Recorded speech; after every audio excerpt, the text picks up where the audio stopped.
میں پھر کہہ رہا ہوں نیت کا معاملہ اللہ جانتا ہے، مصلحت کے تحت بھی ہو سکتا ہے، لیکن اس مصلحت کا نتیجہ بہت ہمارے حق میں خطرناک اور خوفناک نکلا۔ وہ جملہ قائد اعظم کا very soon Muslims will cease to be Muslims and Hindus will cease to be Hindus. Not in the religious sense, because religion is the private affair of the individuals, but in the political sense. پوری تحریک پاکستان کی نفی ہے۔ اگر یہ secularism نہیں ہے تو سیکولرزم اور کس بلا کا نام ہے؟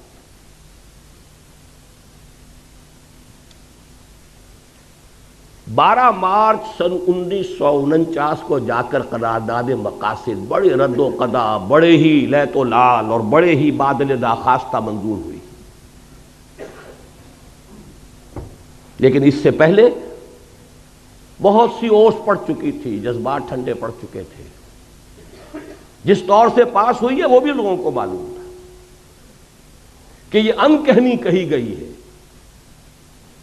یہ پتہ نہیں معلوم ہے آپ کو کہ نہیں، ہندوؤں میں یو پی کے کچھ علاقوں میں جہاں مسلم تہذیب کا غلبہ تھا، وہاں ہندوؤں میں ایک رواج تھا کہ جب کسی کی جان نہیں نکل رہی ہوتی تھی، نزع کا عالم بہت طول کھینچ جاتا تھا، تو وہ کہتے تھے کہہ دے بھائی انکہنی کہہ دے تاکہ تیری جان نکل جائے، تو وہ لا الہ الا اللہ کہہ دیتا تھا، جان نکل جاتی تھی۔ یہ انکہنی تھی۔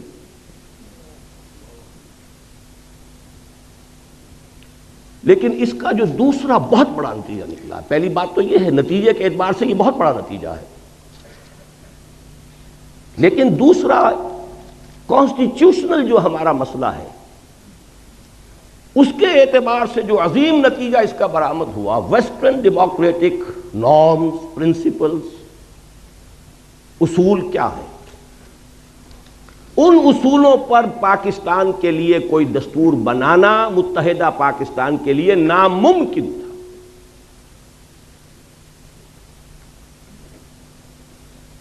کیونکہ اس کا اصول ہے ون مین ون ووٹ۔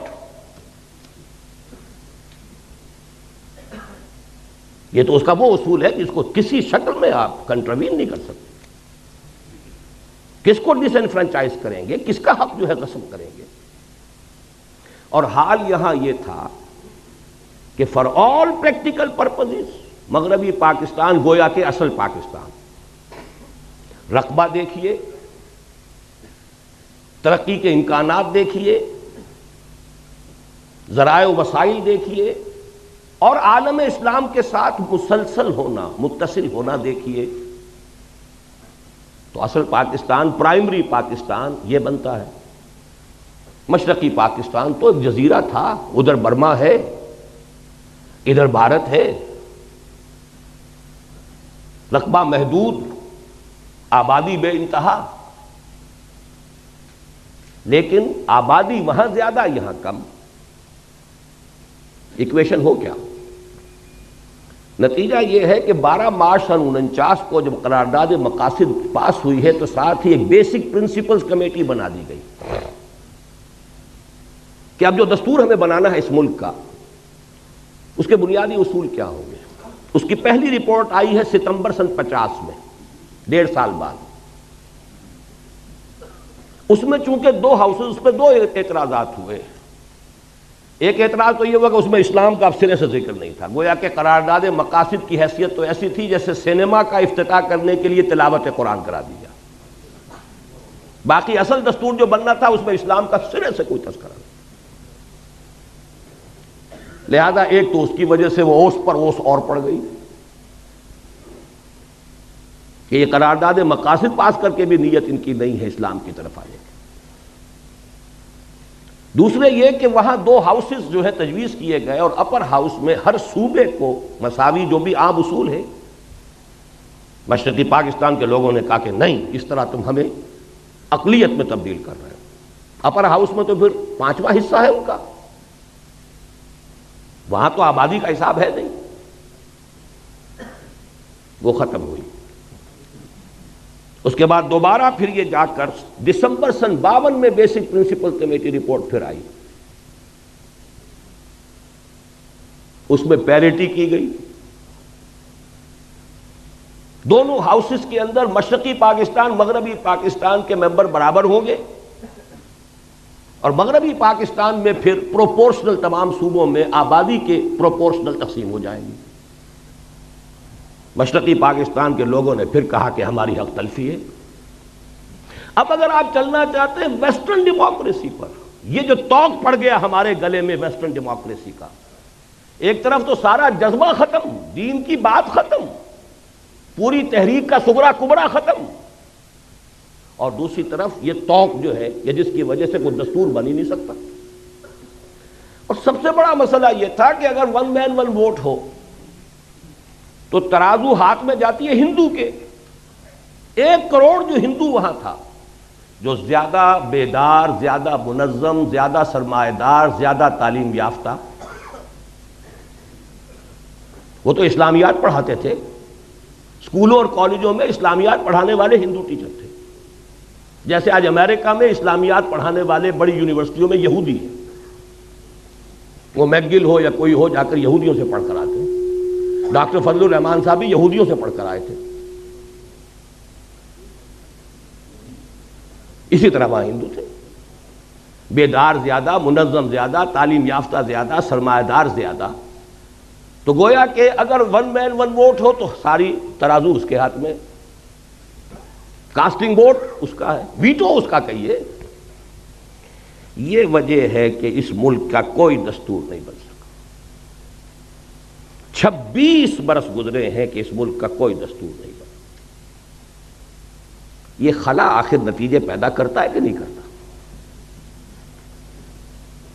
مجھے یاد ہے جب میں یہاں میڈیکل کالج میں پڑھتا تھا، جمعیت طلبہ کا ناظم اعلیٰ تھا، عزم کے نام سے ایک ہفتے وار 15 روزہ ہمارا رسالہ نکلتا تھا۔ اس میں مستقل میں نے آخری صفحہ اس کا بڑے سائز پر نکلتا تھا، وہ آخری صفحے کا عنوان ہی یہ ہوتا تھا، خطوط اور مضامین: اس سوچ میں کلیاں زرد ہوئیں، اس فکر میں غنچے سوکھ گئے، آئین گلستاں کیا ہوگا، دستور بہاراں کیا ہوگا۔ یہ شعر موٹا: اس سوچ میں کلیاں زرد ہوئیں، اس فکر میں غنچے سوکھ گئے، آئین گلستاں کیا ہوگا، دستور بہاراں، دستور ہی بننے میں نہیں آ رہا۔ بہرحال ایک بات نوٹ کر لیجئے، جیسے جنرل صاحب نے فرمایا، دیکھیے باقی جو بھی ہم ہیں، سندھ، پنجاب، سرحد، بلوچستان، ہمارے اندر فرق و تفاوت اتنا نہیں ہے جتنا کہ مغربی پاکستان اور مشرقی پاکستان کے لوگوں میں تھا۔ وہاں تو سرے سے کوئی قدر مشترک سوائے مذہب کے ہے ہی نہیں۔ زبان لے لیجئے، لباس لے لیجئے، ایٹنگ ہیبٹس لے لیجئے، کلچر، جس شے کا بھی نام لے، یہاں کی عورتوں کا لباس اور وہاں کی عورتوں کا لباس، پٹھان اور بلوچی عورت تو یہ سمجھے گی بنگالی عورت مسلمان عورت ہو کہ یہ تو ننگی ہے۔ اب وہاں تو اسلام کا رشتہ تھا، ہم نے اس کی نیگیشن کی، مغربی جمہوریت، اور ہم دوہرے ڈائلیما میں پھنس گئے۔ ایک تو گویا کہ اپنے نیچے سے جڑ بنیاد زمینی ہم نے کھسکا دی، اور نمبر 2 یہ جو ایک ہمارے لیے عقدہ لا ینحل ڈائلیما، دستور بنائے تو کیا بنائے۔ تیسری غلطی، بہت بڑی غلطی، اور یہ اصل میں اس دوسری غلطی میں جو دینی معاملہ تھا اس کا تتمہ ہے، لینگویج پرابلم۔ تحریک مسلم لیگ کے دوران تو اصل میں اردو گویا کہ پاکستان کی زبان اور مسلم لیگ کی زبان، وہ تو اقبال کے جو ظریفانہ کلام ہے بانگ درا میں، اس میں ہے نا، اے شیخ و برہمن سنتے ہو کیا اہل بصیرت کہتے ہیں، گردون کتنی بلندی سے ان قوموں کو دو پٹکا ہے، یا باہم پیار کے جلسے تھے دستور و محبت قائم تھا، یا بحث میں اردو ہندی ہے، یا قربانی یا جھٹکا ہے۔ سکھ کے ساتھ جھگڑا قربانی اور جھٹکے کا تھا، ہندو کے ساتھ ہندی اور اردو کا تھا۔ پاکستان بننے کے بعد معلوم ہوا کہ وہ تحریک کے دور کا جذباتی معاملہ، اس کی فضا اور ہوتی ہے، حقائق کچھ اور ہوتے ہیں۔ پاکستان کی سرکاری زبان کیا ہو، اردو ٹھوسنے کی سب سے بڑی غلطی کی ہے، اور ہماری ٹاپ کی قیادت اس غلطی کی ذمہ دار ہے۔ اس کا مطلب یہ ہے کہ کوئی حالات کا صحیح اندازہ نہیں تھا۔ یہی وجہ ہے قائد اعظم کی عین زندگی کے اندر مشرقی پاکستان میں فساد ہوا ہے، بغاوت ہوئی ہے، قائد اعظم کو شدید علیل ہونے کے باوجود جانا پڑا ہے، لیکن اس سے بھی کوئی نتیجہ نہیں نکلا۔ بنگلہ بھاشا، اردو کو امپوز کرنے کا رد عمل، اور اس پاکستان میں بھی سندھی زبان کسی صورت میں اردو کی سپریمیسی گوارا کرنے کو تیار نہیں۔ اچھی طرح سمجھ لیجئے، حقائق سے کبھی بھی آنکھیں چرانا نہیں چاہیے، حقائق کو دیکھنا چاہیے۔ پشتو مان لے گی، بلوچی مان لے گی، پنجابی مانے ہوئی ہے، بلکہ پنجاب کی زبان ہی اردو ہے، یہاں کے کلچرڈ لوگوں کی زبان ہے ہی اردو، لیکن یہ کہ سندھی کبھی تیار نہیں ہے۔ ان کا دعویٰ بھی ہے، بہت قوی ہے، ہماری زبان قدیم ہے، یہ کل کی چھوکری ہے، 300-400 برس سے زیادہ اس کی تاریخ نہیں اردو کی۔ سب سے پہلی تفسیر قرآن مجید کی جو غیر عربی زبان میں لکھی گئی وہ سندھی میں لکھی گئی۔ بہرحال تھے اس ملک کے کچھ ویل وشرز، سر آغا خان نے کہا تھا، اور زاہد حسین مرحوم، the first governor of the state bank of Pakistan, کہ عربی زبان کا اعلان کرو،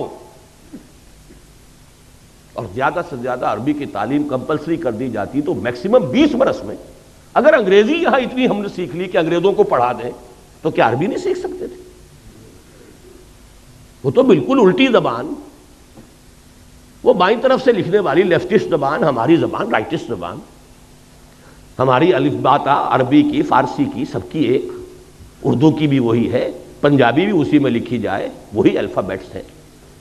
ہمارے لیے عربی سیکھنا کیا مشکل، ہماری دین کی زبان، قرآن کی زبان، رسول کی زبان صلی اللہ علیہ وسلم۔ لیکن یہ کہ وہ دین کا، اول تو چونکہ اس کا رشتہ بھی دین سے جڑتا تھا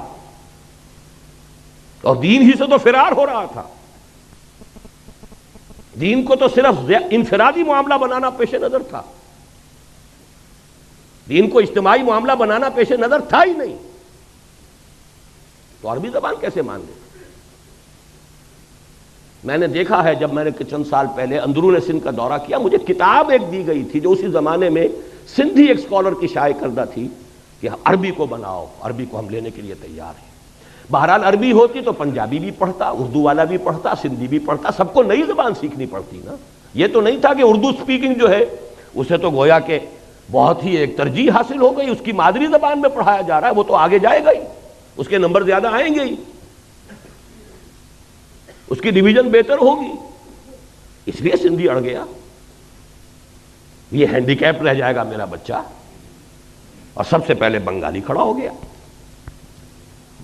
آپ کے شاید معلوم نہ ہو، ڈھاکہ یونیورسٹی میں مولانا سید سلیمان ندوی رحمۃ اللہ علیہ کے ساتھ انتہائی توہین آمیز سلوک کیا گیا۔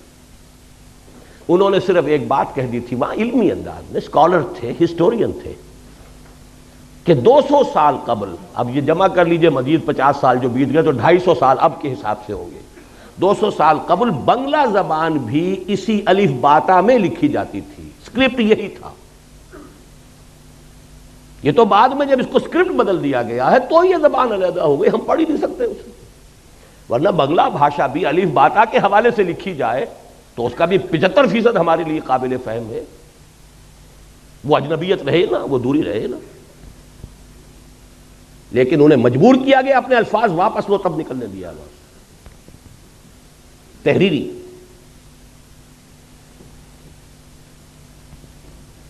چوتھی بڑی غلطی، ان سب چیزوں کا نتیجہ اصل میں کیا نکلا؟ ڈس ایلیوژنمنٹ، ایک لفظ کافی۔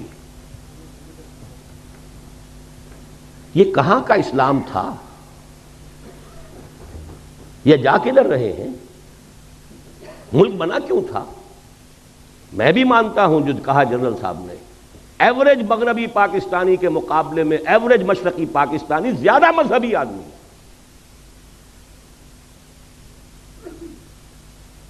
جو آپ کے ہاں تبلیغی جماعت کا یہاں اجتماع اگر ہوتا ہے میکسیمم 8 لاکھ، وہاں 25 لاکھ کا ہوتا۔ یہی تو وجہ تھی نا کہ مسلم لیگ وہاں بنی، یہی تو وجہ تھی کہ یونائٹڈ بنگال میں کتنے عرصے خواجہ ناظم الدین وزیر اعلیٰ رہے۔ یہاں تو آپ کے یہاں یونینسٹ جو تھی گورنمنٹ تھی آخری وقت تک، مسلم لیگ کی حکومت یہاں ایک دن کے لیے نہیں بنی، سرحد میں جو ہے آخری وقت تک کانگریس کی حکومت تھی۔ لے دے کے اگر کوئی تھا تو اس پاکستان میں صرف سندھ تھا کہ جہاں مسلم لیگ کی منسٹری تھی، اور وہ بھی کہہ رہا ہے اب اٹھا لو پاندان اپنا۔ یہی دو صوبے تھے، مسلم لیگی صوبے تو یہی تھے، پاکستانی صوبے تو یہی تھے۔ پنجاب میں تو آخری وقت یونینسٹ گورنمنٹ تھی۔ یہ ڈس ایلیوژنمنٹ تھا کیا؟ یہ خواب تھا جو کچھ کے دیکھا، جو سنا افسانہ تھا، جذبات پر اوس پڑ گئی۔ باقی چھوٹے چھوٹے فیکٹر اور بہت ہیں۔ ہمارے جو آفیسرز گئے، C S P officers, colonial rule کا جو تذکرہ کیا ہے جنرل صاحب نے، ان کا جو ایٹیچیوڈ تھا، اللہ ماشاءاللہ مختلف قسم کے لوگ بھی تھے، لیکن معدود چند، اشاد کل معدوم، اکثر و بیشتر جو ہے نفرت کے ساتھ انہیں دیکھتے تھے۔ یہی معاملہ سندھ میں ہوا ہے، اس کا رد عمل ہوا ہے۔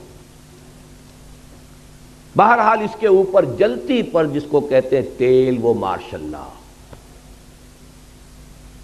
مارشل لا کا مطلب فوج کی حکومت۔ فوج صرف مغربی پاکستان کی ہے، مشرقی پاکستان کا اس میں کوئی حصہ نہیں۔ گویا کہ مغربی پاکستان اب حاکم ہو گیا مشرقی پاکستان پر، اور مغربی پاکستان تو وہ کہتے ہیں تو پنجابی فوج کہتے تھے۔ ہم نے پنجابیوں کا غلام بننے کے لیے یہ پاکستان نہیں بنایا تھا۔ دلیل قوی تھی، کوئی آج رد کر دے اسے۔ ان کے فیکٹس اینڈ فگرز تھے، آخر دشمن تو بیٹھا ہوا تھا، 1 کروڑ ہندو بیٹھا ہوا تھا، انہیں تو سیبوٹاج کرنا ہی کرنا تھا، لیکن ان کے ہاتھ میں ہتھیار تو ہم نے دیے ہیں نا۔ وہ ہندو وہاں تھا، اس کے باوجود پاکستان بنا، despite of them, in spite of them Pakistan بنا۔ لیکن جب آپ نے اپنی منزل ہی بدل لی، اپنا قبلہ کعبہ ہی تبدیل کر دیا، آپ نے اسلام کی بجائے مغرب کی سیکولر جمہوریت کو اپنا اصل اصول قرار دیا، تو ظاہر بات ہے نفی ہو گئی۔ اور اس پر جلتی پر تیل کا کام، فوج کی حکومت۔ فوج کی حکومت بھی کیوں آئی سمجھ لیجیے، یہ بھی کوئی اللہ تعالیٰ کی طرف سے عذاب تو نہیں تھا، اس لیے کہ مسلم لیگ پارٹی تھی نہیں، وہ تو تحریک تھی۔ تحریک کا کام ہی یہ ہوتا کہ ایک دفعہ مقصد حاصل ہوا، اس کے بعد ختم۔ تحریک کا تو اصول ہے یہ۔ کانگریس پارٹی تھی، آج تک اس کی حکومت چل رہی ہے وہاں۔ کوئی تھوڑا سا عرصہ آ گیا جنتا دل اور یہ اور وہ، کانگریس ہے، کم سے کم 40 برس تک تو اس کی حکومت چلتی رہی۔ پارٹی تھی، کادرز تھے، ڈسپلن تھا، کانسٹیٹیوشن تھا۔ مسلم لیگ تحریک تھی صرف، اور یہ اس میں کوئی بات نہیں ہے، اس لیے کہ حالات کا کچھ تقاضا ایسا تھا، صورتحال جو ہے وہ اتنی فرصت تھی نہیں کہ اس کی ایک تنظیم کا استحکام کا معاملہ کیا جا سکتا۔ لیکن دی فیکٹ ریمینز، حقیقت کو تو بہرحال ماننا پڑے گا کہ مسلم لیگ ایک پارٹی تھی نہیں۔ قائد اعظم کہتے تھے میری جیب میں کھوٹے سکے، سیدھی سیدھی بات۔ اب اس سے بڑی گواہی اور کس کی درکار ہے؟ لہذا پاکستان بنا، مسلم لیگ تحلیل، تھوڑا عرصہ سول بیوروکریسی نے عیش کیا، اس کے بعد آرمی نے سنبھال لیا سیدھا سیدھا۔ لیکن نتیجہ کیا ہوا؟ ڈس انفرانچائز۔ آپ کا جو جنرل صاحب فرما رہے تھے کہ اکثریت کیوں علیحدہ، اکثریت تو علیحدہ ہو ہی جائے، اکثریت کو تو آپ نے غیر مؤثر کر دیا، فوج کی حکومت ہو گئی۔ اور پھر جو ان کے فیکٹس اینڈ فگرز آتے تھے، ہماری کل آمدنی کا اتنا بڑا حصہ فوج پر خرچ ہوتا ہے، فوج ساری مغربی پاکستان کی ہے، تو پیراسائٹ ہیں یہ ہماری آمدنی کے اوپر، یہ کھاتے ہیں کماتے ہم ہیں۔ اس سے جو آگ لگی ہے اس کا نتیجہ ہے یہ کہ وہ جگتو فرنٹ جو ہے اس نے وہ شکست دی ہے عبرتناک۔ سن 54 میں 300 میں سے 10 سیٹیں مسلم لیگ، 8 برس میں انقلاب عظیم۔ کہاں سن 46 کے اعداد و شمار ابھی آپ جنرل صاحب سے سن چکے ہیں، 46 اور 54 میں کل 8 برس، اور انقلاب عظیم جو ہے وہ پیدا ہو گیا۔ 5ویں غلطی رہی صحیح، جس کو کہتے ہیں آخری کیل ٹھوک دی آپ نے، دارالخلافہ کراچی سے اسلام آباد۔ یہ کاسموپولیٹن سٹی تھا، ساحلی تھا، مشرقی پاکستان کے ساتھ اس کے روابط سمندری اور بحری بھی تھے، وہ سستے تھے۔ ہوائی سفر تو اس وقت تک جو ہے وہ تو بہت ہی کاسٹلی، بہت صرف سرمایہ داروں کی شے تھی۔ آپ نے وہاں سے کیپٹل منتقل کیا، اور بہت سے بڑے مخلص مشرقی پاکستانیوں نے کہہ دیا تھا دس از دی بگننگ، پاکستان کے خاتمے کا یہ نقطہ آغاز ہے۔ بہرحال نتیجہ یہ نکلا کہ میں بعد آیا محبت سے اٹھا لو پاندان اپنا۔ اور یہ جان لیجئے کہ جذبات کا معاملہ جو ہوتا ہے، جیسے رود کو ہی کہتے ہیں ضلع ڈیرہ غازی خان میں اور سندھ کے علاقے میں، پہاڑی علاقے میں سیلاب آتا ہے تو ایک دم نالا بڑی تیزی سے آتا ہے، لیکن تیزی سے ختم بھی ہو گیا، ادھر آیا ادھر گیا۔ تو جذبات کی بات یہی ہوتی ہے، اٹھی ہے یہ آندھی اتر جائے گی۔ اسی لیے وہ جذباتی بات تھی، اور جذباتی بات جو ہے جس تیزی کے ساتھ اٹھی تھی اسی تیزی سے بہہ گئی۔ لیکن آخری اور ہماری ہمالیہ جیسی غلطی کیا ہے، اب اس کو سمجھیے۔ باقی ساری غلطیاں جو ہیں ان کے اوپر جو مہر تصدیق آخری ثبت ہوئی ہے، یہ معلوم ہو چکا تھا سن 54 میں کہ مشرقی پاکستان کی فضا بدل چکی ہے۔ حقائق کو تسلیم نہ کرنا، اممیچورٹی، سیاسی قیادت کا خلا، مسئلے کی حقیقت کو سمجھ کر اس کا حل کرنا، اس کی بجائے طاقت کا استعمال، یہ ہے آخری غلطی جس نے سارے معاملے کو جو ہے اپنے آخری منطقی انداز تک پہنچا دیا۔ تفاصیل آپ سن چکے ہیں، میں تو اس میں صرف 4 کاش آپ کے سامنے رکھ رہا ہوں، اگرچہ مجھے معلوم ہے حضور کی حدیث ہے، یہ لفظ ممنوع ہے، ان کلمۃ اللہ تفتح عمل الشیطان، جو ہوا ہے اذن رب سے ہوا ہے، لہذا یہ کہنا کاش یوں ہو جاتا یہ مناسب نہیں۔ لیکن یہ کہ انسان ہے، اس کی طبیعت ہے، اس کی سوچ کا انداز ہے، اپنے خیالات کی تعبیر کا ایک انداز ہے۔ کاش کہ صدر ایوب صاحب پاکستان کے ڈیگال بن گئے ہوتے۔ ڈیگال نے الجزائر میں ریفرینڈم کرایا، بھائی رہنا چاہتے ہو ہمارے ساتھ یا نہیں؟ نہیں رہنا چاہتے جاؤ بھائی۔ کتنے عرصے تک جنگ کرتے رہے، کتنے فرانسیسی مارے گئے، ادھر سے الجزائری جو ہے وہ اپنی جانیں دے رہے ہیں، اور مسلسل جنگ کی وجہ سے فرانس کی ترقی رکی ہوئی ہے، فرانس آگے نہیں چل پا رہا، سارے وسائل اس میں کھپ رہے ہیں، اسے اپنے بہترین دوستوں کو جیل میں ڈالنا پڑا۔ اور آپ کو یاد ہے یہ 3 بڑے ٹال اس وقت کے ملٹری لیڈرز تھے دنیا کے اندر، ڈیگال، پھر صدر ناصر، پھر صدر ایوب۔ قداور ہونے میں کم نہیں تھا ڈیگال سے یا اور صدر ناصر سے، لیکن فہم اور سمجھ کاش کے ڈیگال والا معاملہ کرتا۔ میں نے 1969 میں مضمون لکھا تھا میثاق کے اندر کہ ہم مشرقی پاکستان کے لوگوں کو جبراً اپنے ساتھ ہرگز نہیں رکھ سکتے، خدا کے لیے ان سے ریفرینڈم کرائیے، وہ پاکستان کے ساتھ رہنا چاہتے ہیں یا نہیں، اور رہنا چاہتے ہیں تو کن شرائط پر رہنا چاہتے ہیں، ان سے پوچھیے، استصواب کیجیے۔ جبر اگر کریں گے تو اس کے نہایت خطرناک نتائج نکلیں گے۔ یہ جون جولائی 1969 کا میرا پرچہ میثاق کا ہے۔ کوئی طاقت مشرقی پاکستان کو زبردستی اور جبر کے ساتھ پاکستان کے ساتھ نہیں رکھ سکتی، مغربی پاکستان کے ساتھ۔ میں تو سیاسی آدمی نہیں ہوں، میری تو کہیں آمد و رفت کا بھی معاملہ نہیں تھا، میں تو صرف تعلیم و تعلم قرآن میں لگا ہوا تھا۔ سن 65 کے بعد سے جب لاہور دوبارہ آیا ہوں، میرا تو کام ہی ایک تھا، درس قرآن۔ لیکن حالات تو ہیں سامنے۔ وہ مرد درویش تھا کبھی دہلی کے اندر ایک چھوٹی سی کٹیا کے اندر بیٹھا ہوا، شاہ ولی اللہ دہلوی، صرف کتابیں لکھ رہا ہے اور کچھ نہیں کر رہا، لیکن ہندوستان کی نگاہ ہے، پورے حالات پر نگاہ ایسی ہے کہ اندازہ کر لیا تھا ہندوستان میں کوئی مسلمان حاکم، حکمران، نواب اس پوزیشن میں نہیں ہے کہ مرہٹوں کی اٹھتی ہوئی طاقت کا مقابلہ کر سکے۔ لہذا خط لکھا ہے احمد شاہ ابدالی کو، خدا کے لیے تم آؤ، ورنہ یہ کہ اس بر عظیم پاک و ہند سے، اس بر عظیم ہند سے اسلام اور مسلمانوں کا خاتمہ ہو جائے۔ تو حقائق کو دیکھنا اور بات ہے، ٹھیک ہے آپ میدان میں نہیں ہیں، سیاست میں نہیں ہیں، میں 1969 کا اپنا جو ہے اداریہ میثاق کا آپ کو دکھا سکتا ہوں، اور اس کا بھی امکان ہے اگر آپ کسی کو آپشن دے دیتے ہیں اور ان سے پوچھیں کہ آپ کس بنیاد پر، کس شرائط پر رہنا چاہتے ہیں، تو اس کا امکان ہے کہ وہاں پر پاکستان ہی کے حق میں فیصلہ ہوگا۔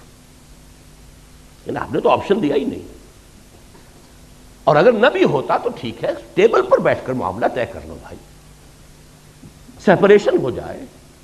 سب سے مقدس رشتہ میاں اور بیوی کا ہے، اس میں بھی سیپریشن ہے.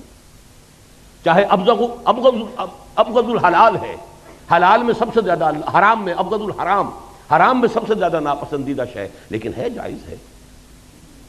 تو سیپریشن میں کوئی حرج نہیں تھا. وہ رد عمل تو نہ ہوتا کہ انہوں نے مشرقی پاکستان کا لیبل اتار کر اور پھینکا خلیج بنگال میں، اٹھا لو پاندان اپنا، ہمیں نہیں چاہیے پاکستان. آپ نے کبھی غور کیا دنیا میں کتنے عرصے تک دو جرمنی رہے، کسی جرمنی نے اپنا نام نہیں بدلا؟ مشرقی جرمنی، مغربی جرمنی. دو کوریا آج بھی ہے، کوئی سا کوریا چھوڑنے کو تیار ہوگا نام اپنا؟ کوئی ویتنام چھوڑ دے گا اپنا نام؟ کسی نے چھوڑا؟ کوئی یمن چھوڑ دے گا؟ اور انہوں نے اٹھا کر پہلا دن، بلکہ یہاں تک کہا تھا ڈاکٹر کمال حسین جو پہلا ان کا وزیر خارجہ بنا تھا، میرے سینے کے اوپر لکھے ہوئے الفاظ ہیں، اس کا سٹیٹمنٹ تھا we won't like to be called a Muslim country. آپ نے اسلام کو چھوڑا، انہوں نے کہا کہ ہم مسلم بھی نہیں رہنا چاہتے. رد عمل کی یہ انتہا ہوتی ہے. آپ نے اسلام کے نام پر جمع کیا تھا، ہمیں احیاء اسلام کے خواب ہمیں دکھائے گئے تھے، پین اسلامزم کے خواب دکھائے گئے تھے. کیا کیا ہے آپ نے؟ تو تم نے اسلام کو چھوڑا، ہم مسلم کا نام بھی چھوڑ. We want like to be called a Muslim country. ذرا رد عمل جو بھی ہوتا ہے کسی کے اندر، اس کی انتہا دیکھیے.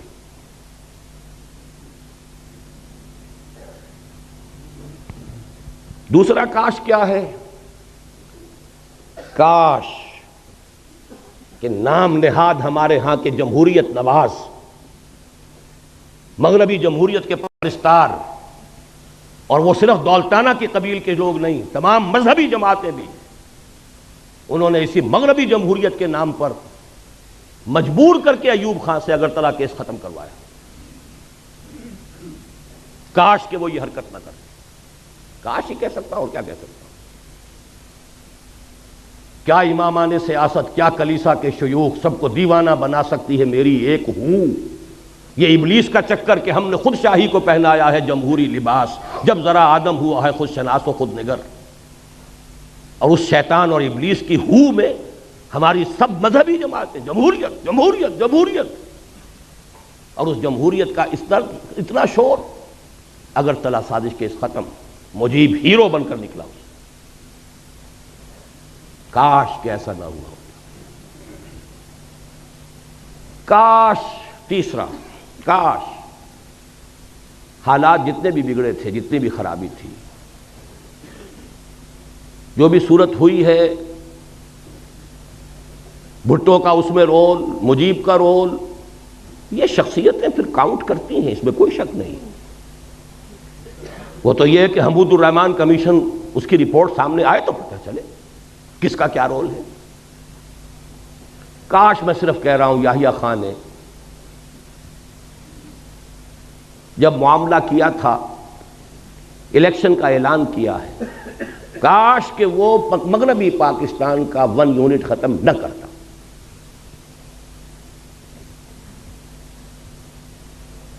اس کا نتیجہ کیا نکل سکتا تھا؟ پازیٹو. اگر یہ ایک ہوتا یونٹ اور وہ بھی ایک یونٹ، تو اگر 6 نکات پر بھی معاملہ طے ہو جاتا مجیب الرحمان سے، تو قتل گھاٹے کا سودا نہیں تھا، گویا کہ کانفیڈریشن ہو جاتی. لیکن وہ 6 نکات جب یہاں کے پروونسز کے اوپر آپ ڈالتے تو اس کا مطلب ہے یہاں 4 ریاستیں وجود میں آتی. ڈائلیما یہ بنتا ہے جب یہ بھی 4 صوبے، ایک صوبہ، وہ 6 نکات پر ہر صوبے کا معاملہ کریں گے تو 4 ریاستیں یہاں وجود میں آ گئی، ورنہ 2 ریاستیں رہ گئی ہوتی. اب جیسا کہ میں نے عرض کیا ہے کہ یہ سب کاش ہے، لیکن جب ہم نے کسی معاملے کے اندر بھی کہیں بھی سمجھداری کا ثبوت نہیں دیا، غلطی پر غلطی ہے، تو پھر شامت اعمال ما صورت نادر گرفت. اب وہ صورت نادر میں بھٹو کو شمار کر لیں، مجیب کو شمار کر لیں، ہے ہماری شامت اعمال. یہ بونے سے لوگ، یہ کردار جو ہوتے ہیں بہت اہم نظر آتے ہیں، ان کی حقیقت وہ نہیں ہوتی اصل معاملات کے اندر. اصل معاملات تو چلے آ رہے ہیں کہاں سے کہاں تک.